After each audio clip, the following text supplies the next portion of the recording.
Hello everyone, कैसे हैं आप सभी लोग। आशा करती हूँ आप सभी लोग बिल्कुल ठीक ठाक होंगे और अपने घरों में सुरक्षित होंगे। आज जिस टॉपिक के ऊपर मैं आप सभी से बात करने वाली हूँ वो बहुत ख़ास है। सोचा था कि मैं इससे पहले ही इस पर बातचीत करूँगी, लेकिन वो नहीं हो पाया। जैसे कि आप सभी को पता है कि किसान नए कृषि कानून का विरोध कर रहे हैं और ये आंदोलन का आज छठा दिन है। पिछले कई दिनों से किसान सड़कों पर उतरे हैं और जैसे भी 5 दिनों में जैसे भी हालात रहे, इन सभी से आप सभी लोग वाकिफ़ हैं। और किसानों का साफ तौर पर ये कहना है कि सरकार उनके साथ अन्याय कर रही है। जिस तरीके का कानून केंद्र सरकार लेकर आई है उससे किसानों का अहित ही होगा, किसानों को इससे कोई फ़ायदा नहीं है।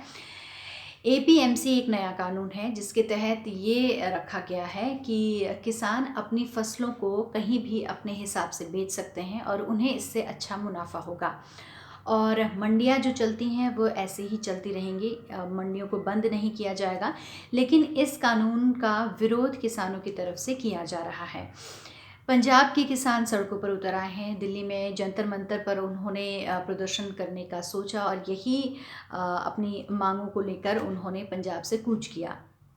लेकिन तमाम जगहों पर पुलिस की तरफ से उन्हें रोका गया और आंसू गैस के गोले बरसाए गए। अब किसान जो है बुराड़ी में प्रदर्शन कर रहे हैं और किसानों का साफ तौर पर कहना है कि दिल्ली की जो सरकार है, दिल्ली का जो प्रशासन है, उसने उनके साथ धोखा किया है। जंतर मंतर पर उन्हें प्रदर्शन करना था लेकिन उन्हें बुराड़ी में प्रदर्शन करने को कहा गया। इसको लेकर उन्होंने साफ तौर पर कहा है कि सरकार ने या दिल्ली प्रशासन ने जिस तरीके से ये उनके साथ धोखा किया है वो बेहद ही अपमानजनक है। और इसीलिए आज यानी कि 1 दिसंबर को बैठक बुलाई गई है और सरकार के साथ में जो है किसानों की बैठक होगी। एक समिति जो है 5 सदस्यीय समिति यहाँ पर बातचीत करेगी सरकार के साथ में और उसके बाद एक हल निकाला जाएगा। कृषि मंत्री नरेंद्र सिंह तोमर का ये कहना है कि 24 अक्टूबर और 13 नवंबर को किसानों की एक बैठक बुलाई गई थी, लेकिन ठंड को देखते हुए इस बैठक को रद्द किया गया और उसके बाद 3 दिसंबर को बैठक बुलाई गई थी। लेकिन अब जिस तरीके के हालात हैं और किसान जिस तरीके से अपने मांग पर अड़े हुए हैं, उसके मद्देनज़र 1 दिसंबर यानी कि आज ही ये बैठक होनी है दोपहर 3 बजे और ये अब देखा जाएगा कि इस बैठक में क्या निकल कर आता है। लेकिन जिस तरीके से हालात बने हुए हैं और हमारे देश को कहा जाता है कि हमारा देश कृषि प्रधान देश है, यहाँ की 75% जो आबादी है वो कृषि पर निर्भर है। लेकिन जो तस्वीरें हम देख रहे हैं, जिस तरीके से किसानों के साथ अन्याय हो रहा है, उसे देखकर ये कहा नहीं जा सकता कि किसानों की स्थिति इस समय कितनी ख़राब है। और सरकारें कितनी ही आई अपना कार्यकाल पूरा करके चली गईं, चाहे वो कांग्रेस हो, बीजेपी हो या फिर कोई भी दूसरी सरकार हो।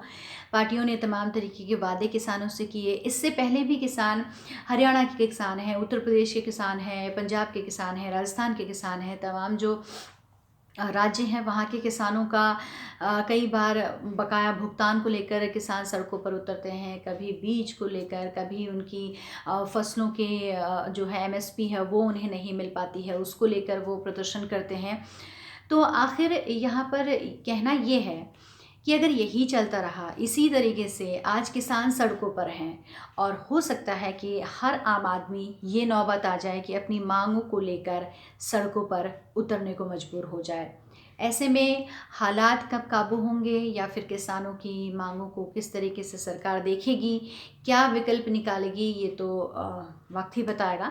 लेकिन ये भी है कि जो अन्य राज्य हैं जैसे हरियाणा है, राजस्थान है, उत्तर प्रदेश है और तमाम मध्य प्रदेश है, अलग अलग राज्यों में भी जो दिल्ली में किसान डटे हुए हैं, इन किसानों के समर्थन में प्रदर्शन किया जा रहा है। तमाम तरीके के जो लोग हैं, आम लोग भी किसानों का समर्थन कर रहे हैं। ये सरासर अन्याय है किसानों के ऊपर।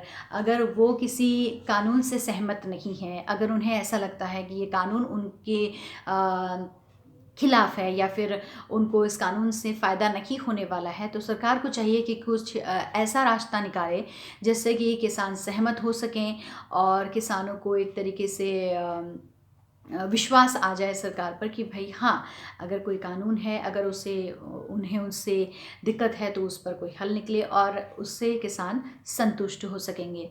मैं भी यही उम्मीद करती हूँ कि जो बैठक होनी है, इस बैठक में कोई ठोस हल निकले और किसान इस तरीके से इस कड़ाके की ठंड में खुले आसमान के नीचे इस तरीके से बैठे हैं। इसमें न सिर्फ जवान हैं बल्कि 80 साल के बुज़ुर्ग भी शामिल हैं, जो कि कह रहे हैं कि ये जो कानून है इसको वापस लिया जाए।